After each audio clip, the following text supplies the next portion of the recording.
Sahabat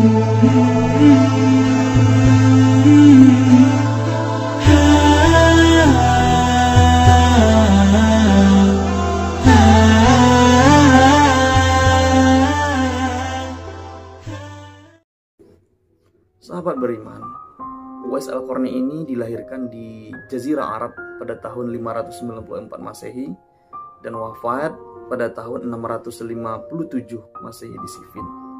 Nama lengkapnya Uwais ibnu Amir ibnu Harb Al-Qarni dan ayahnya bernama Abdullah Qarni. Sahabat beriman, sejarah mencatat bahwa telah dilahirkan oleh Allah seorang manusia yang terkenal di langit tapi tidak terkenal di bumi. Kalau semisalnya artis-artis pada saat ini terkenal di bumi ini, viral di mana-mana, itu sudah biasa. Tapi kalau viral di langit itu baru luar biasa. Malaikat sangat ribut sekali menceritakan tentang Uwais Al-Qarni.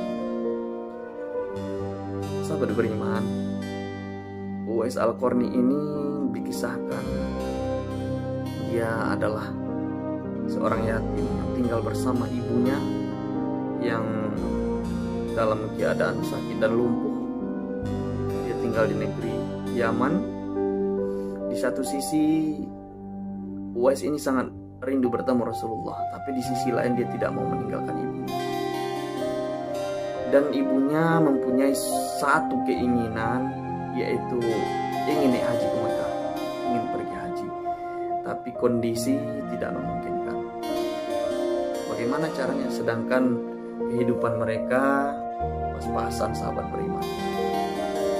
Tapi Uwais Al-Qarni selalu berpikir setiap hari, bagaimana cara membawa ibunya, karena jarak Yaman dengan Mekah itu sangat jauh. Sehingga Uwais Al-Qarni memutuskan untuk membeli seekor anak lembu. Dan Uwais Al-Qarni menaruh kandang lembu ini jauh di puncak bukit. Sehingga pada saat itu masyarakat setempat mengira bahwa Uwais ini sudah gila. Kok jauh-jauh seperti itu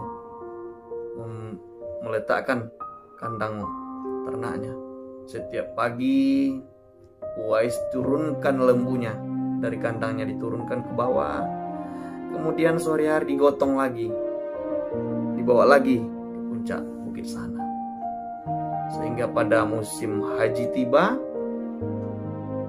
berat lembu ini pun bertambah. Berat lembu ini bertambah sehingga Uwais merasa otot-ototnya sudah kuat.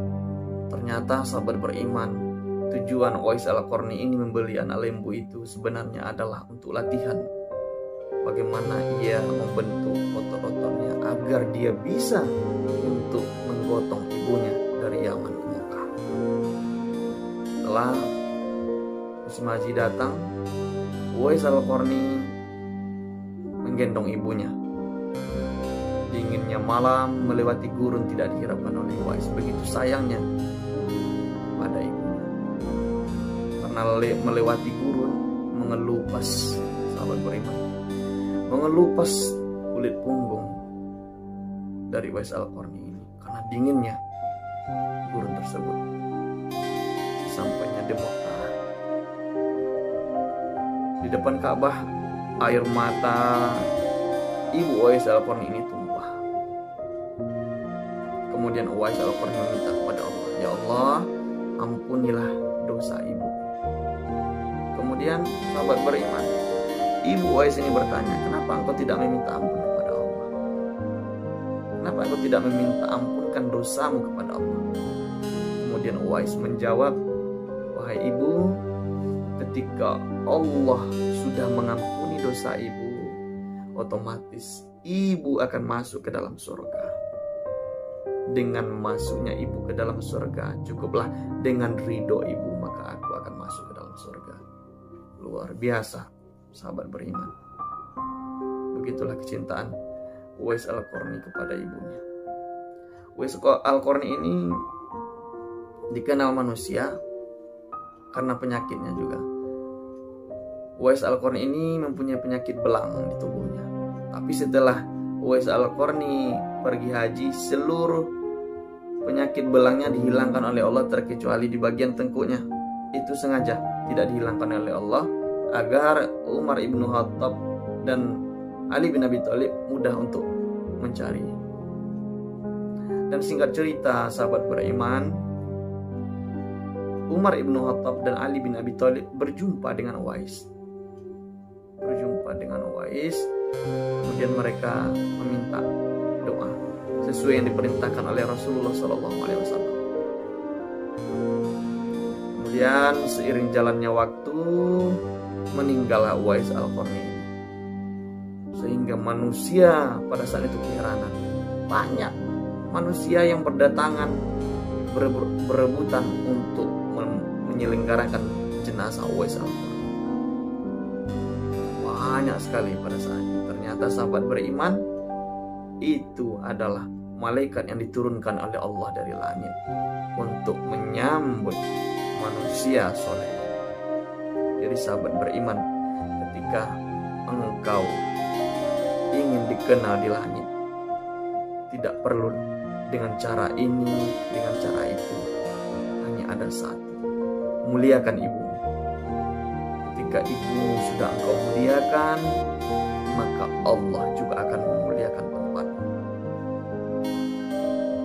Sahabat beriman, dari cerita ini, dari kisah Uwais Al-Qarni ini, bisa kita ambil hikmah yang sangat besar karena kecintaannya kepada ibunya. Karena di akhir zaman ini banyak kita temukan, terkadang ada seorang anak yang benci terhadap ibunya, ada yang menggugat ibunya, segala macam.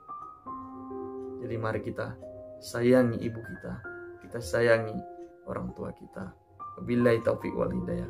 Assalamualaikum.